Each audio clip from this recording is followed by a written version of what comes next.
Oke, saya Julianto Adi Nugroho. Di sini akan menjelaskan beberapa poin. Yang pertama, apa itu Big Data? Big Data itu istilah yang digunakan untuk menggambarkan suatu kumpulan data yang sangat besar, yang sangat sulit untuk dikelola, diproses atau dianalisis dengan menggunakan metode tradisional atau perangkat lunak pengolahan data konvensional. Nah, yang saya temukan karakteristik utama dari big data ini adalah 3V, yaitu volume, velocity, and variety. Untuk volume sendiri artinya big data memiliki volume yang sangat besar, bisa miliaran atau bahkan triliunan data yang dihasilkan setiap hari oleh berbagai sumber seperti sensor, perangkat mobile, media sosial, situs web, and many more. Kalau untuk velocity, data dalam big data itu seringkali dia mengalirnya dengan kecepatan yang sangat tinggi. Contohnya data-data transaksi keuangan yang masuknya itu hitungan detik atau real time seperti itu. Kalau untuk variety, big data ini mencakup apa? Mencakup berbagai jenis data. Jadi banyak sekali data-data yang masuk ke dalam big data ini. Nah, yang kedua adalah Big Data Analytics. Apa itu Big Data Analytics? Big Data Analytics adalah proses penggunaan teknologi dan teknik analisis data yang canggih untuk mengeksplorasi, menganalisis dan mendapatkan wawasan dari data yang sangat besar dan kompleks yang dikenal sebagai Big Data. Tujuannya adalah untuk mengidentifikasi pola, tren, informasi, dan pengetahuan yang dapat membantu organisasi dalam pengambilan keputusan yang lebih baik, mengoptimalkan operasi, meningkatkan efisiensi, dan mencapai tujuan bisnis mereka. Ada beberapa elemen kunci dalam big data. Yang pertama, pengumpulan data. Proses ini melibatkan pengumpulan data dari berbagai sumber. Lalu ada penyimpanan data. Data big data ini biasanya disimpan dalam penyimpanan yang dapat menampung volume besar dan mengakomodasi data yang mengalir dengan cepat. Terus yang ketiga ada pemrosesan data. Teknologi pemrosesan data seperti Apache Hadoop, Apache Spark, dan alat pemrosesan data lainnya digunakan untuk mengolah data dalam skala besar. Pemrosesan ini mencakup pembersihan data, transformasi, agregasi, dan analisis. Yang keempat ada analisis data. Analisis data ini kayak inti dari big data analytics tersebut. Proses analisis data mencakup berbagai teknik seperti analisis statistik, machine learning, penggalian data, dan artificial intelligence untuk mengidentifikasi pola dan wawasan yang relevan dalam data. Hasil analisis ini dapat digunakan untuk membuat keputusan yang lebih baik dan merencanakan strategi. Lalu yang kelima ada visualisasi data.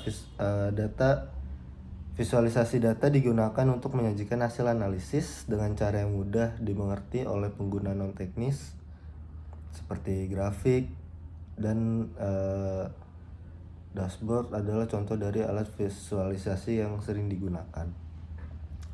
Lalu keenam ada pengambilan keputusan.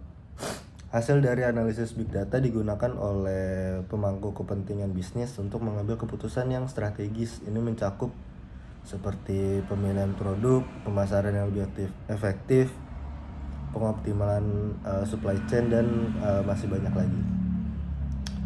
Terus di sini ada pentingnya analisis big data dalam pemasaran strategis. Yang pertama ada pemahaman yang mendalam.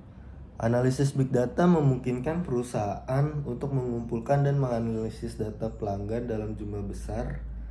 Ini membantu perusahaan memahami preferensi, perilaku, dan kebutuhan pelanggan dengan lebih baik. Dengan pemahaman yang lebih mendalam tentang pelanggan, perusahaan dapat merancang kampanye pemasaran yang lebih tepat sasaran dan personalisasi produk atau layanan mereka.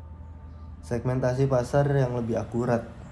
Ini yang kedua, segmentasi pasar yang lebih akurat. Dengan data yang cukup besar, Perusahaan dapat melakukan segmentasi pasar yang lebih akurat. Mereka dapat mengidentifikasi kelompok pelanggan dengan karakteristik serupa dan membuat strategi pemasaran yang disesuaikan dengan setiap segmen. Lalu yang ketiga ada prediksi tren dan perilaku konsumen.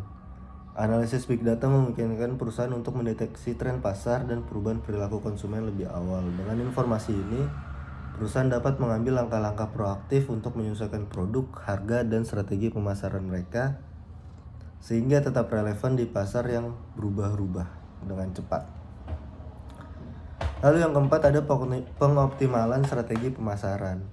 Dengan pemahaman yang lebih baik tentang bagaimana kampanye pemasaran berkinerja, perusahaan dapat mengoptimalkan strategi mereka secara berkelanjutan. Mereka dapat mengidentifikasi taktik yang efektif dan memodifikasi atau menghentikan taktik yang tidak memberikan hasil. Ini membantu perusahaan menghemat anggaran pemasaran dan meningkatkan pengembalian investasi mereka. Lalu yang kelima ada pengukuran kinerja yang akurat.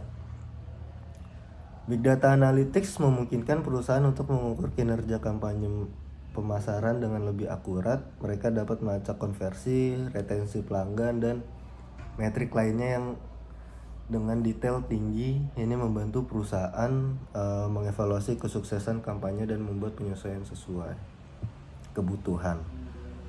Terus yang terakhir ada personalisasi pemasaran. Dengan big data, perusahaan dapat menciptakan pengalaman pelanggan yang lebih personal. Mereka dapat mengirim pesan, penawaran, dan rekomendasi yang sesuai dengan preferensi dan perilaku individu pelanggan. Personalisasi ini meningkatkan keterlibatan pelanggan dan meningkatkan peluang konversi.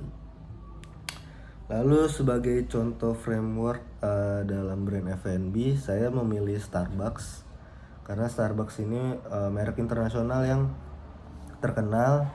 Starbucks dalam melakukan big data, mereka melakukan pengumpulan data pelanggan dengan program loyalty mereka yaitu Starbucks Reward.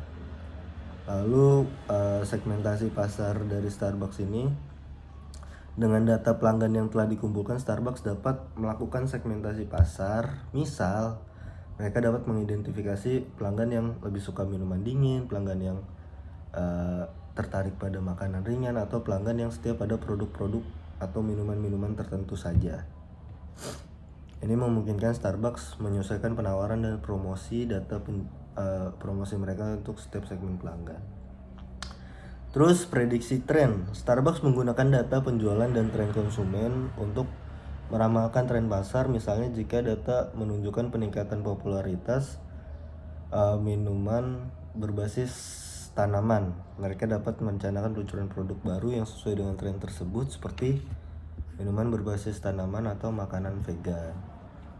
Lalu ada pengoptimalan strategi pemasaran. Starbucks menggunakan data untuk mengoptimalkan pemasaran mereka dengan mengirimkan penawaran khusus kepada pelanggan berdasarkan preferensi mereka.